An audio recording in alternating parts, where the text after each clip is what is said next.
ወፍራም ልም ያለ ጥፍራም ገበሬ አለ የምታውቁት አሜሪካን ሀገር የሚኖር ከና ምልክቱ ወንድ ላም ይመስላል። ይሄ ወንድ ላሞች ላም ሆኖ ወንድ የሚመስል አይታችኋል? የሆላንድ ከብት ፊቱ ፂምም የለውም ጃንደረባ ነገር ስልብ ነገር ነው የሚመስለው። ስሙን መጥራት ስለሚቀፈኝ ነው። ድንቁርናውን፣ አላዋቂነቱን፣ ድህነቱን በጩኸት ለመሸፈን ይሞክራል። እና ባለፈው ምን ሲል ሰማሁት? ለመሆኑ ጉራጌ አንድ ጀነራል አለው እንዴ? ጉራጌ ደግሞ ምን ጀነራል አለው? ኢትዮጵያን ሀገር ያረግናት እኛ ነን ምናምን እያለ ሲጮህ ሰማሁትና ጉራጌማ ከጀነራልም ጀነራሎች ነው ያሉት።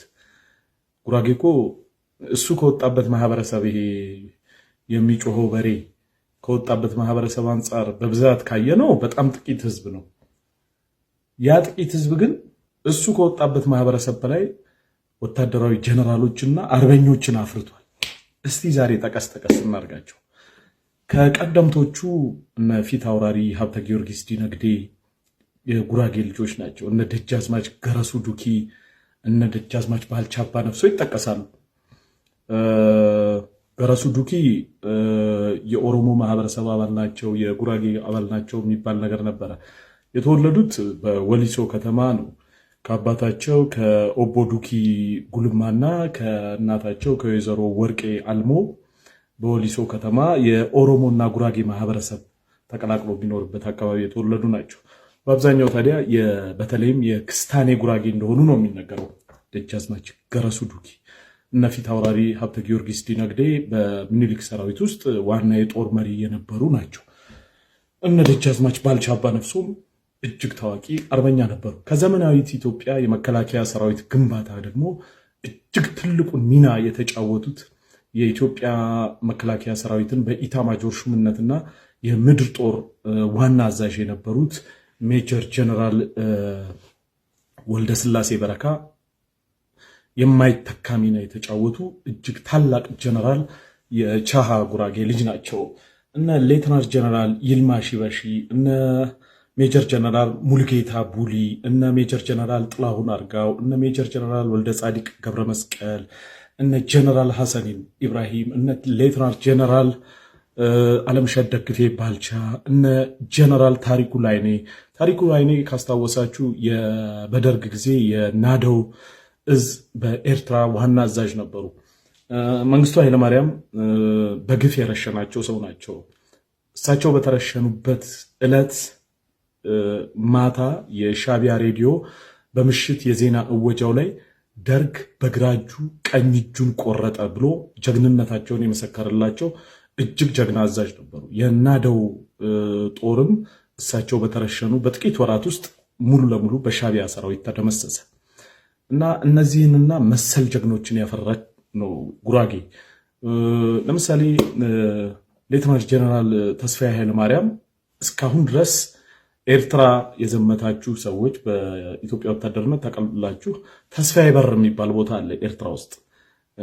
ሌተናንት ጀነራል ተስፋዬ ሀብተ ማርያም ያንን የሻቢያን ከበባ በጥሰው ጦራቸውን ይዘው የወጡበት ቦታ ተስፋዬ በር ይባላል በኤርትራውያን እና በሻቢያ ሰራዊት።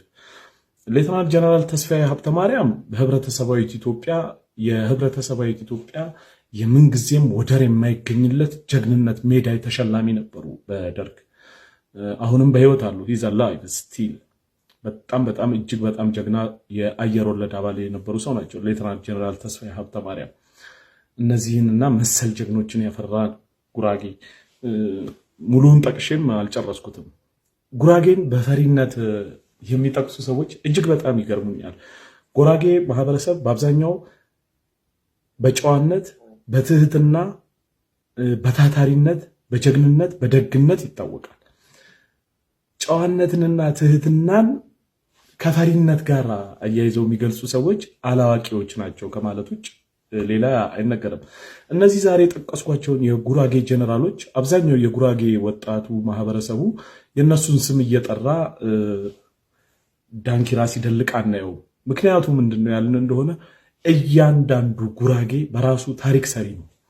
የሌሎችን ታሪክ ሲያወራ ውሎ ያለው እያንዳንዱ ጉራጌ በራሱ ታሪክ ሰሪ ነው። መርካቶ ሲሸከም የምታየው ጉራጌ የልማት አርበኛ ነው። እናት አባቱን የሚጦር ጨዋ፣ ያገኛትን ዳቦ በልቶ አጠራቅሞ ሀገሩን የሚለውጥ ነው። ጉራጌ በንግዱ ዘርፍ ያየነው እንደሆነ አንዳንድ የአፍሪካ ሀገራትን የማየት እድል ገጥሞኝ ነበረ። ኔቲቭ ሆኖ በሀገሩ ላይ እንደ ጉራጌ ሀገሩን የለወጠ ሌላ አላየሁም። አፍሪካዊ በኢንዱስትሪው፣ በሆቴልና ቱሪዝም፣ በኮንስትራክሽን፣ በሪቴል ያየን እንደሆነ በሪል ስቴት፣ በማኑፋክቸሪንግ በተለያዩ ዘርፍ ላይ እጅግ ውጤታማ የሆኑ ታላላቅ የጉራጌ ልጆች አሉ በኢትዮጵያ ውስጥ። ጉራጌ እንደ አማራ ወይንም እንደ ኦሮሞ ብዛት ቢኖረው ኢትዮጵያ በድህነት ስሙ አይጠራም ነበር። አምሹር እጅግ ታታሪ ህዝብ ነው። እጅግ ጀግና ህዝብ ነው። ለማጠቃለል አንድ የሳይኮሎጂ እውነት ልንገራችሁ። ጀግኖች በባህሪያቸው መሸነፍን አይወዱም። ጀግኖች መሸነፍን የማይወዱት በጦር ግንባር ብቻ አይደለም፣ በኢኮኖሚም ጥገኛ መሆን፣ የሰው እጅ ማየትን፣ ድህነትን መቀበል አይችሉም ይባላል። ይሄ ሳይኮሎጂ ነው ይሄን የሚለው እኔ አይደለሁም። ለዚህም ምሳሌ አድርጎ የሚያቀርባቸው የጃፓንና የጀርመንን ህዝብ ነው። አፍተር ሰከንድ ወርልድ ዋር ጃፓንና ጀርመን እንዳይነሱ ተደርገው ነበረ እንዲወድሙ የተደረገው። ጃፓንን በሂሮሺማና ናጋሳኪ ላይ ታውቃላችሁ። አሜሪካን በሃሪ ትሩማን ያንን አቶሚክ ቦምብ በመጣል እንዳይነሱ አድርገው ነበር የደመሰሷቸው። ግን ከዓለም ሁለተኛውን ኢኮኖሚ ለመገንባት ከዛ ተነስተው ጥቂት ዓመታት ብቻ ነው የፈጀባቸው። አዘሴም ታይም ደግሞ እጅግ በጣም ጨዋ ህዝቦች ናቸው። በሁለተኛው ዓለም ጦርነት አንድም ምርኮኛ ያልነበራት ጃፓን ብቻ ነች። በጣም ጨዋ፣ በጣም ጀግና፣ በጣም ታታሪ። ጃፓንን ጃፓን ያደረጓት ግን ጦረኞች አይደሉም፣ ስራ ፈጣሪዎች ናቸው። አሜሪካንን አሜሪካ ያደረጓት ስራ ፈጣሪዎች ናቸው። ጀርመንንም ጀርመን ያደረጓት ስራ ፈጣሪዎች ናቸው። የኛ ሀገር ስራ ፈጣሪዎች ደግሞ ጉራጌዎች ናቸው። ወደድንም ጠላን፣ በንግዱም በወታደራዊው እጅግ ውጤታማ የነበሩ ሰዎች ውጤታማዎች ናቸው። ስቲል እነዚህ ከላይ የጠቀስኳቸው የጉራጌ ጀነራሎች በዘራቸው በማንነታቸው አይደለም ጀነራልነት የተሰጣቸው። የጉራጌ ቤተመንግስት ገብቶ እንደሌላው ለዘሩ በማንነቱ በብሔር ተዋጽኦ የተሰጣቸው ጀነራልነት የለም። ንጹህ ደማቸውን አፍስሰው አጥንታቸውን ከስክሰው ወንዶች የዋሉበት ውለው እንደ ወርቅ በእሳት ተፈትነው ነው ያን ጀነራልነት ማዕረግ ያገኙት እንጂ በዘራቸውና በማንነታቸው ጉራጌዎች የጀነራልነት ማዕረግ አላገኙም። ቢኮዝ ቤተመንግስት ገብቶ የሰጣቸው ጉራጌ የለም በዘራቸው። በስራም ያየን እንደሆነ በነፍጠኝነት የሰውን ሀገር ወረው መሬት ወርሰው ዘርፈውና የሰውን ጉልበት በዝብዘው አይደለም። ጉራጌ ንጹህ ላቡን ጠፍ አድርጎ ነው ሀብታም ነው። በሀብታምነትም በኢትዮጵያ ተወዳዳሪ የለው። ትንሽ ህዝብ ነው።